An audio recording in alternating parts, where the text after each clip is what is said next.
Nathaniel.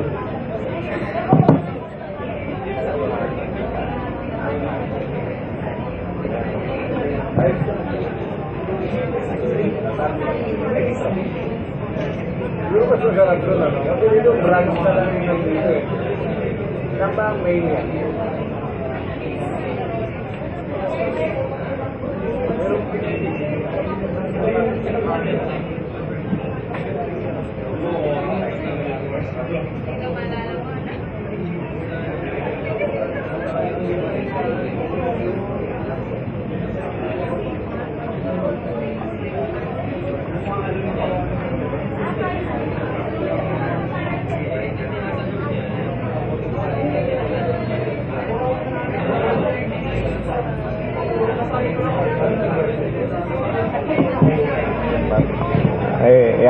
Sabihin natin ha, yung exam ni mamaya. Huli na lang. Huli na lang para bago kayo, ano.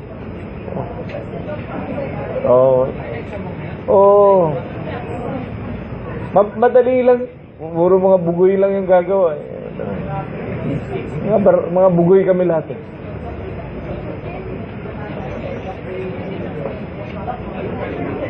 Ha? Okay, tignan natin ha. Kailangan wala yung pointer ito eh. Okay, so eto, this one wala akong pointer. That's the dorsal pancreas. Majority will come from the dorsal pancreas, like the body, the tail, and part of the head, no? Part of the head and the uncinate process will come from the ventral pancreas. But this dorsal pancreas actually is a evagination. It's an evagination of the foregut. So foregut ang magiging anlage nito. Unlike your ventral pancreas, wherein the anlage is your hepatic diverticulum. If a slide is shown this way, actually, this is the distal portion of the stomach, but for the stomach, we'll give you the bigger one. This one is the start of the duodenum. So both of them comes from the foregut. The upper half of the duodenum, starting from going upwards, starting from the area where the ampulla of margarine arises. From the ampulla of butter, that's the mid-duodenum. That is foregut.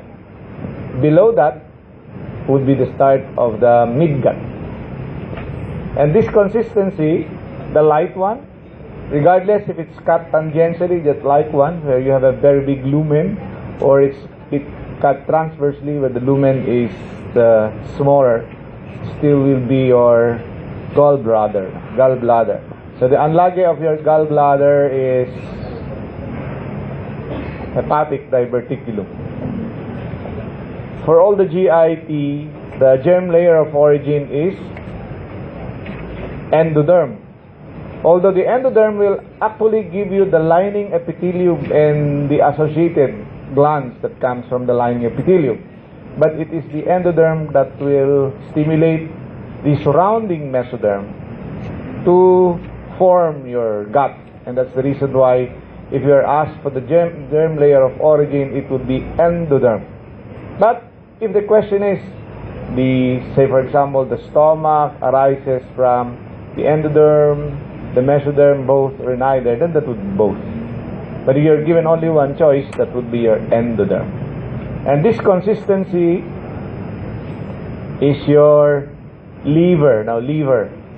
We avoid giving structures that you don't need, like this one and this one and this one, because we don't want you to get confused. So you leave it at that. We'll go into that when we need them. When we go to the urinary system, we'll go into that. That will only serve, you just have to memorize through your mind how it looks. It's better if you don't memorize the name. The problem if you know the name is, it comes out as an answer in the exam already, which will be wrong. Just memorize that the structure is that way. No name for the meantime. Huh? So this is another view. See if this is shown or this is shown. That means that somebody has moved the pointer, because we are not yet into that. So whenever you don't know the answer, you just raise your hand. It's probably somebody move it.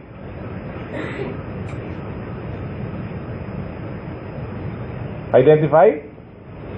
See, gallbladder. Look at the consistency of the other layers. This will be the epithelial layer, and these are the other layers, supposedly becoming the different parts of your gallbladder, and they are always associated with your liver. These are actually blood cells, but you don't need this because this is a hematopoietic organ at the very early stage. That's why you see blood all over, including the peritoneum. Well, you don't need to know that. What you don't know won't hurt, right? Identify? So that is the herniated intestinal loop. Part of the intestine that is herniated is either the ileum or the jejunum or both. So they are coming from the midgut. So the anlage will be the midgut. Simple lang yung susulat nyo. Pagka ganyan, ha? Identify structure. That would be your ileum, your herniated intestinal loop. Anlage would be your midgut. Germ layer of origin would be endoderm. Fate would be either ileum or jejunum. Ganun lang isusulat nyo para the less that will come into your mind, the better and faster will be you to remember during the exam. This is the second advice after your first prelim. When you go and take your practical, you must be well rested. You must be well rested. Although even in theoretical, you must be well rested also. It is imperative and a must that in a practical, you must be well rested. Otherwise, what you call your blackout. So in here, we don't need this, we don't need this, we don't need this, either this, we don't need this. We need this structure. And what is this? Huh? Esophagus. Remember, there is the lung, and therefore that organ could not be the stomach because you're still in the thoracic cavity. Your stomach doesn't go to the thoracic cavity. That's the esophagus.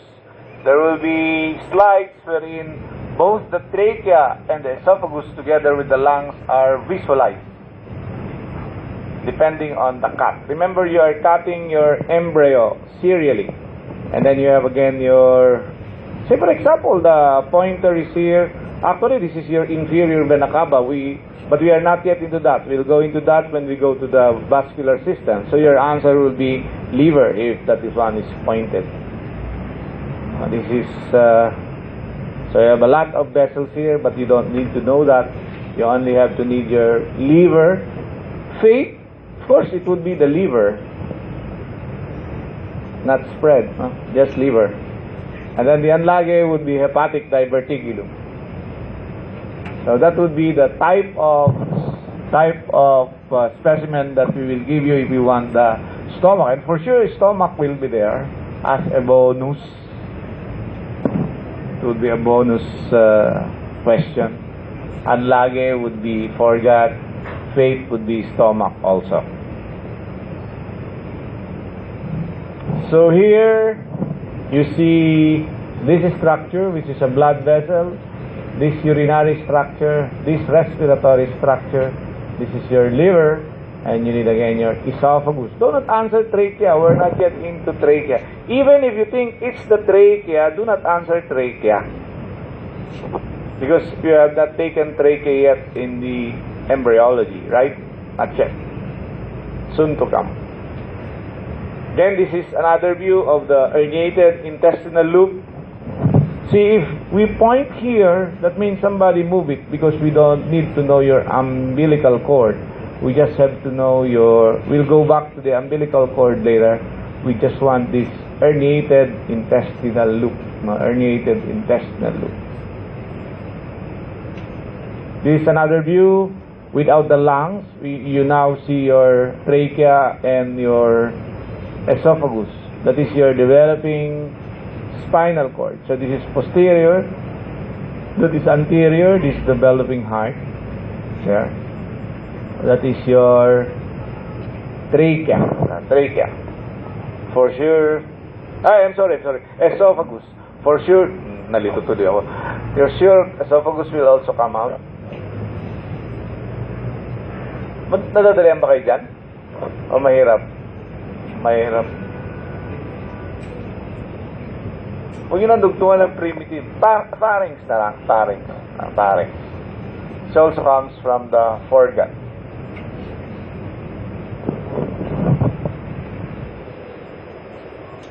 Ito yung stomodium. Narinig kita. Ayan. Stomodium. So that's the primitive oral pit. That's the unlage. The face is the oral cavity. This time it is ectoderm.